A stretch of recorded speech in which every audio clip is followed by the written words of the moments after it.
Hey guys, it's another week here, with continued grinding through our book study in Matthew. This week we're on chapter 14. So, no need to mess around or anything. Let's go ahead and get started into it. Like I said, we're in Matthew 14. We're going to start in verse 1, and we're going to go ahead and read through the chapter.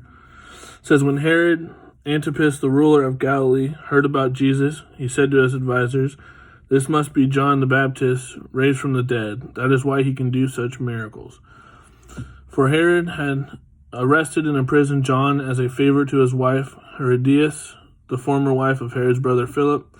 John had been telling Herod it is against God's law for you to marry her. Herod wanted to kill John, but he was afraid of a riot because all the people believed John was a prophet. But at a birthday party for Herod, Herodias' daughter performed a dance that greatly pleased him, so he promised with a vow to give her anything she wanted.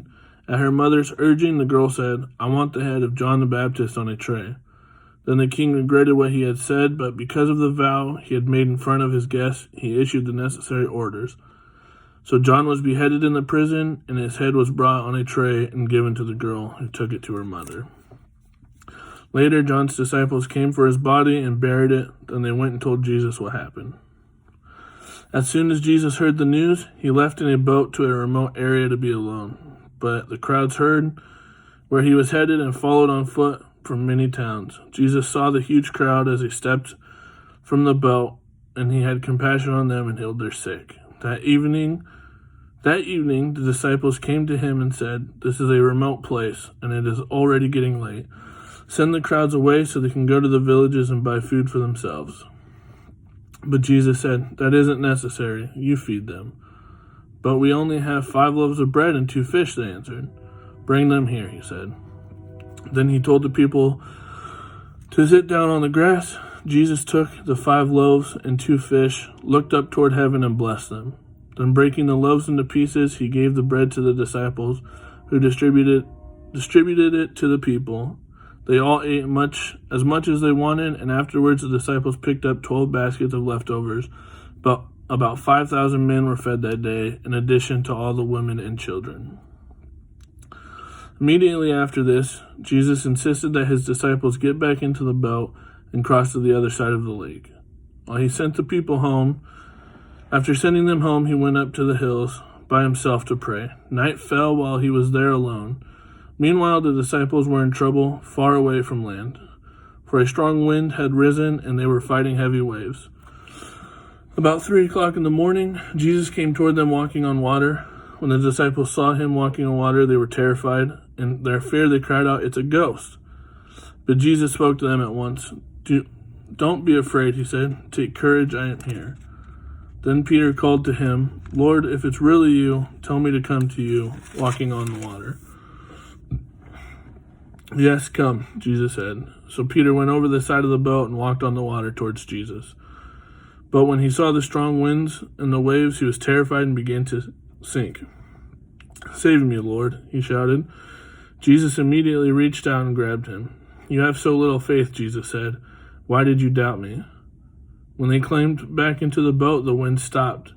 Then the disciples worshipped him. "You really are the Son of God," they exclaimed. After they had crossed the lake, they landed at Gennesaret, where the people recognized Jesus. The news of his arrival spread quickly throughout the whole area, and soon people were bringing all their sick to be healed. They begged him to let the sick touch at least the fringe of his robe, and all who touched him were healed. Okay, so, in this chapter we see that John was thrown in prison. Herod had him arrested.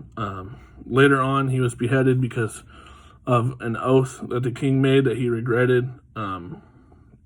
We see Jesus feed 5,000 men, with additional women and children, with only 5 loaves of bread and 2 fish. Pretty impressive, if I do say so myself. And then we see one of my favorite stories being told here. Jesus comes walking on water, and the disciples are, scared and then claim it's a ghost. But Jesus says, it's me, don't be afraid. Peter then kind of what I like to say, calls Jesus' bluff, says, if it's truly you, then let me walk out to you. Jesus says yes. Peter's walking on water, something that's not humanly possible. And it says that, Peter took his eyes off of Jesus and he starts drowning right away. In an instant, he calls out, Jesus, help me. Again, instantly, right away, Jesus reaches out and saves him. And then we see Jesus go to a new town and heal the sick. So some thoughts from that chapter. Some of my, thoughts that I got from the chapter. Always thank God, never doubt his abilities. Whether it's performing a miracle and doing something that you didn't think was possible. Jesus fed 5,000 people with nothing, Peter asked to walk on water. Jesus said, come. And next thing we know, Peter's walking on water. Always give thanks to God and never doubt his abilities. God can allow us to do great things. We just have to focus and trust on him. When I was asked to speak at a lectureship in Mallory, not qualified, shouldn't have done it. Still don't think I should have done it, but I gave it to God. And, God's, helped me get through it, and people say it was good. I don't, I'm my biggest critic, I guess. I didn't think it was good, but people told me it was good. God can make you do great things. Just focus on him.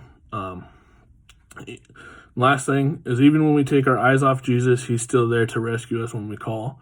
We saw Peter, he took his eyes off of God, off of Jesus. He focused on the storm and he started to drown, but the second that he said, Jesus, save me, Jesus reached his hand out and saved him, and it's the same thing that we take our eyes off God. We get distracted by things of the world all the time. And when we do that, typically we end up in sticky situations or a bad situation. And we have to turn back to God and humble ourselves and do that, And luckily for us, we have a God who loves us enough that when we do take our eyes off of him and when we go back to him time and time again, he is always there waiting for us with a helping hand. Some questions that I have for you guys. When have you witnessed a miracle from Jesus, that he's either done for someone or that he's done for you personally? Have you ever looked or turned away from Jesus? And if you have, which I'm sure most of us have, how did it turn out?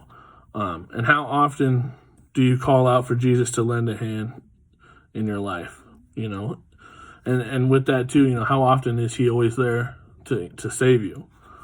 So with that being said, I'm going to pray. God, we just thank you so much for being a great God, for being a God who is always there for us no matter what.